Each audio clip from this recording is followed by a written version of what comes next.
bakunzi ba Light One TV show ndabahaye mwiriwe canke mwaramutse bivanye naho umuntu wese aherereye. Ni kumbonesha kure yanyu aho ducisha ubutumwa bwiza, indirimbo, intahe, amajambo y'Imana, aho umuntu ashobora kuza arushe agashobora kuruhuka mu mutima. Ubwa mbere nagomba ndabashimire cane kukungene mudahengeshanya kudukurikira, mukitanga mugashirako komantere, abandi mugaherera umwanya wanyu mugakurikirana ibiganiro ducishako ngaha kuri Light One TV show. Nagomba sabe rero umuntu wese ari ubwa mbere adukurikiranye ngaha kuri Light One TV show, araba hano handitse s'abone canke subscribe, aha fyonde kugira ngo azoze arabona ibiganiro bigiye ku bwa mbere, azoza araba mu bantu ba mbere ibiganiro bishikira. Kandi mwongere mugire commentaire ku biganiro vyama biriko biraca ngaha, indirimbo zamaze ko ziraca ngaha uko muzibona.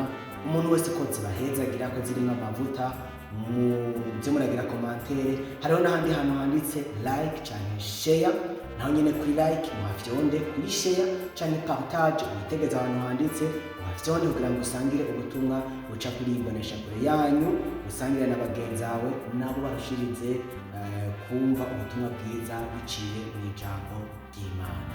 None rero ngomba ndabahe akavideo k'umukozi w'Imana yitwa Pastor Kubwimana Vedas wo muri misiyoni ya Nyamutobo mu Ruyigi, aho yari kaributsa ishengero ababwira ko uyu munsi tugeze ku mugoroba, ishengero riritegura gutaha, aho Bibiliya itubwira ngo bugira buce kandi bugira bwire.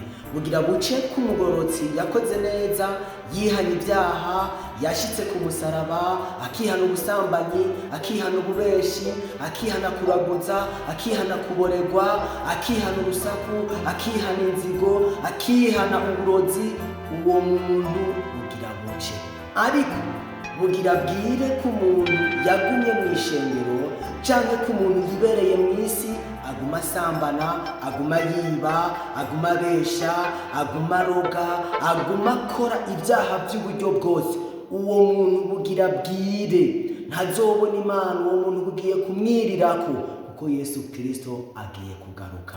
Muri iyi video umukozi w'Imana ariko aributsa ishengero ko bugira bwire, naho umengo ni ku mutaga, naho tubona izuba bwira bugaca, ariko mu buryo bw'imwemu nk'uko yabivuze. Nanje nje kubihamya, nje kubyibutsa ishengero, nje kwibutsa umuntu wese ariko aradukurikirana kuri Light One TV show yuko bugira bwire ku munyabyaha.